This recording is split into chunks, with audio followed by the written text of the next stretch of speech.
We begin in North Portland, where we saw another night of confrontations between demonstrators and police. The evening began calmly, with speakers talking to a crowd of hundreds at Peninsula Park about systemic racism. Around 10 o'clock, the crowd made its way to the Portland Police Union building on North Lombard. We saw some people in the crowd lighting dumpsters on fire in the streets and moving fencing into the road to create barriers.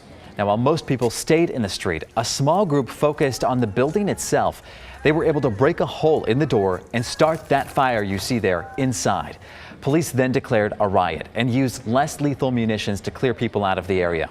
Some in the riot crowd threw bottles at officers and shined lasers into their eyes. Police say 3 officers were hurt but are doing okay this morning. The fire inside the Union building is now out, and police are investigating it as arson.